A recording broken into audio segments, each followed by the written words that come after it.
محترم حضرات، یہ مہینہ بہت ہی بابرکت اور مبارک مہینہ شروع ہو چکا ہے۔ یہ وہ مہینہ ہے جس مہینے میں ہمارے پیارے نبی صلی اللہ علیہ وسلم کی آمد ہوئی۔ اللہ تبارک و تعالیٰ نے اسی مہینے کی 12 تاریخ یعنی 12 ربیع الاول شریف کو پیارے آقا مدنی تاجدار ہمارے پیارے نبی صلی اللہ علیہ وسلم کو اس دنیا میں مبعوث فرمایا۔ 12 ربیع الاول شریف ایک بہت بڑی تاریخ ہے پوری دنیائے انسانیت کے لیے۔ پیر کا دن تھا اور پیارے آقا صلی اللہ علیہ وسلم اس دنیا میں تشریف لائے صبح کے وقت۔ یہاں پر ایک سوال بھی ہوتا ہے کہ پیارے نبی صلی اللہ علیہ وسلم رات کے اندھیرے میں کیوں نہیں تشریف لائے، یا دن کے اجالے میں کیوں نہیں تشریف لائے، صبح کے وقت کیوں تشریف لائے؟ اس کا جواب علماء کرام مفسرین اعظام دیتے ہیں کہ اگر رات میں حضور تشریف لاتے تو رات یہ گھمنڈ کرتی، تکبر کرتی اور دن سے کہتی کہ دیکھو میرے اندر حضور صلی اللہ علیہ وسلم تشریف لائے ہیں، تیری کوئی اوقات نہیں ہے۔ اور اگر دن کے اجالے میں پیارے آقا صلی اللہ علیہ وسلم تشریف لاتے تو دن یہ اترا کر کہہ دیتا رات سے کہ دیکھ مجھ میں پیارے نبی صلی اللہ علیہ وسلم تشریف لائے ہیں۔ اس لیے آقا انسان تو انسان ہر چیز کا خیال رکھتے ہیں۔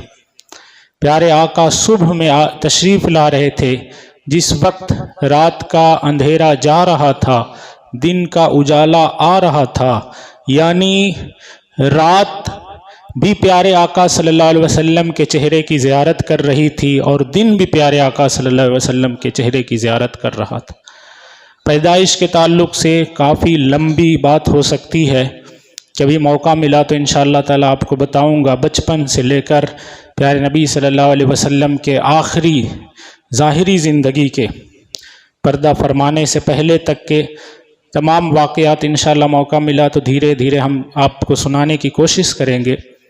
لیکن آج کچھ باتیں عرض کرتا ہوں اس لیے کہ بہت سے لوگ یہ سوال کر دیتے ہیں اس مہینہ میں خاص کر کہ یہ منانا، عید منانا، نبی کی میلاد منانا، یہ سب کہاں لکھا ہے، کہاں سے جائز ہے؟ بہت سے لوگ اسی مہینے میں اعتراض کرتے ہیں جبکہ انہیں پتہ نہیں ہے کہ ہمیں ہر چیز ملی، دنیا کی ہر خوشی ملی تو کس کے صدقے ملی؟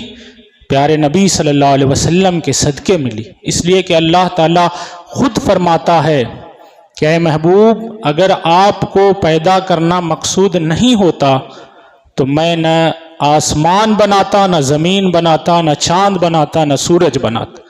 یعنی دنیا کی جتنی بھی چیزیں بنائی گئی ہے پیارے نبی صلی اللہ علیہ وسلم کے صدقے میں۔ اب ان کی پیدائش پہ اگر ہم خوشی نہ منائیں تو پھر کب خوشی منائیں گے؟ کس وقت خوشی منائیں گے؟ سب سے زیادہ حق بنتا ہے خوشی منانے کا کب بنتا ہے؟ جب پیارے نبی صلی اللہ علیہ وسلم اس دنیا میں تشریف لائے۔ تو اسی کے تعلق سے کچھ باتیں عرض کرنے کی کوشش کروں گا۔ آپ کو پتہ ہے جس سال پیارے نبی صلی اللہ علیہ وسلم تشریف لا رہے تھے قحط سالی کا وہ سال تھا، چاروں طرف سوکھا تھا، کھیت باڑی سب سوکھ رہے تھے، جانور پیاس سے مر رہے تھے، درختوں میں پھل نہیں تھے، کھیت یوں ہی سوکھے پڑے تھے۔ لیکن جیسے ہی پیارے نبی صلی اللہ علیہ وسلم کی آمد ہوتی ہے، پیدائش ہوتی ہے، درخت پھلوں سے بھر جاتے ہیں، کھیتوں میں بارش ہونے لگتی ہے، جانور کے تھن دودھ سے بھر جاتے ہیں۔ یہ میرے پیارے نبی صلی اللہ علیہ وسلم کی آمد کی برکت تھی۔ لکھنے والے نے یہ بھی لکھا کہ پیارے آقا صلی اللہ علیہ وسلم جس سال تشریف لائے اس سال کسی کے گھر میں بیٹی پیدا نہیں ہوئی بلکہ ہر گھر میں بیٹا پیدا ہوا۔ وجہ کیا تھی؟ اس کے پیچھے ریزن کیا تھا؟ وجہ یہ تھی کہ اس وقت کے لوگ، زمانے جاہلیت کے لوگ جو حضور صلی اللہ علیہ وسلم سے پہلے تھے، وہ لوگ بیٹیوں کو زندہ مار دیتے تھے، اس کی گردن پہ اپنا پاؤں رکھ دیتے تھے اور بیچاری وہ اپنی زبان باہر کر دیتی، آنکھ سے آنکھ ملاتے تھے۔ کتنے ظالم لوگ تھے وہ! آنکھ سے آنکھ ملتی تھی پھر بھی انہیں رحم نہیں آتا تھا بلکہ ان کے آنکھوں میں خون کے آنسو ہوتے تھے۔ تو وہ اللہ تعالیٰ نے کہا کہ یہ لوگ بیٹیوں کو مار دیتے ہیں، آج میرے نبی کی پیدائش ہے، ہلکا سا بھی غم ظاہر نہیں ہونا چاہیے، اس لیے آج ہر گھر میں بیٹا پیدا ہوگا۔ تو پیارے آقا صلی اللہ علیہ وسلم جس سال تشریف لائے اس سال کو خوشیوں کا سال کہا جاتا ہے، خوشیوں کا سال کہا جاتا ہے۔ ہر چیز اللہ تعالیٰ نے نبی کے صدقے ہمیں عطا فرمائی، اس لیے ہم جتنا اللہ کے نبی پر درود بھیجے، اللہ کے نبی پر صلاۃ و سلام پڑھے، اتنا کم ہے۔ پیارے آقا صلی اللہ علیہ وسلم کے صدقے طفیل ہمیں ہر چیز ملی ہے۔ اللہ تبارک و تعالیٰ، اب جو لوگ سوال کرتے ہیں کہ یہ منانا کہاں لکھا ہوا ہے، کہاں سے ثابت ہے کہ نبی کی میلاد مناؤ، بہت طرح کے سوال ہیں، جتنا ٹائم میں ہو سکے گا انشاءاللہ تعالیٰ میں کوشش کروں گا۔ سب سے پہلے بولتے ہیں کہ کہاں ہے، قرآن میں کہاں ہے؟ تو آپ ان سے کہیے گا کہ 11واں پارہ ہے، سورہ یونس ہے، آیت نمبر 58 ہے، وہاں پہ اللہ فرماتا ہے قُلْ بِفَضْلِ اللَّهِ وَبِرَحْمَتِهِ فَبِذَلِكَ فَلْيَفْرَحُوا۔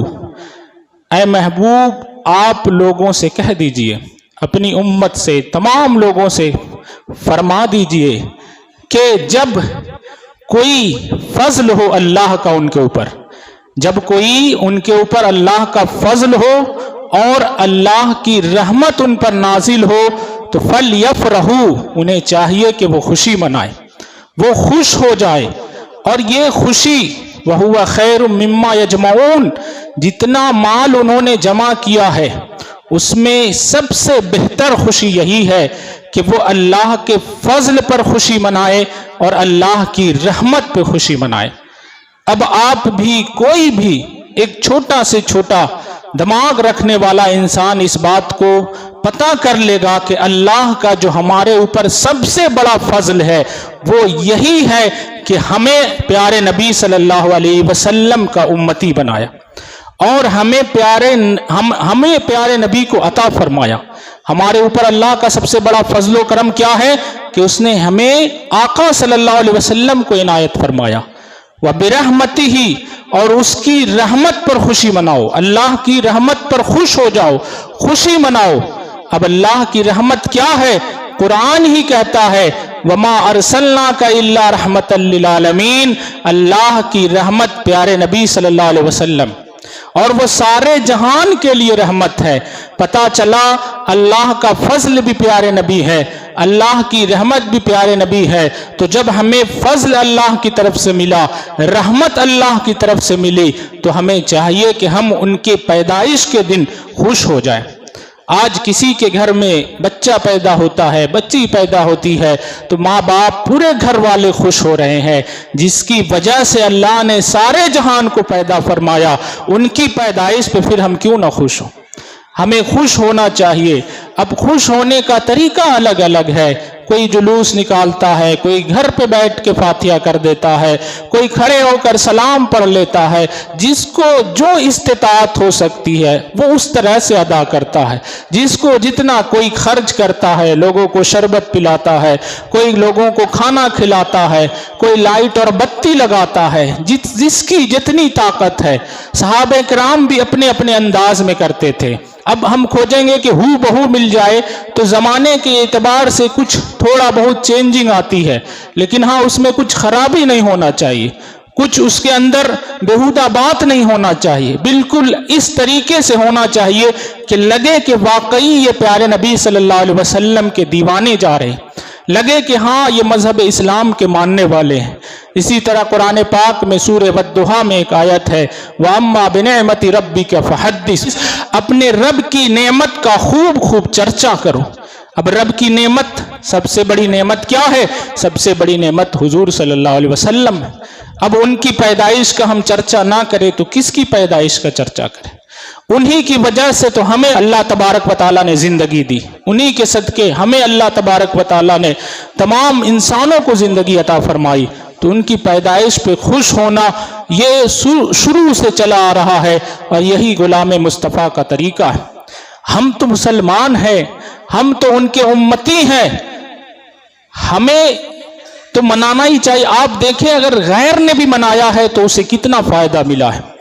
ابو لہب کٹر دشمن پیارے آقا صلی اللہ علیہ وسلم کا، اپنا وہ چچا تھا پیارے نبی صلی اللہ علیہ وسلم کا، لیکن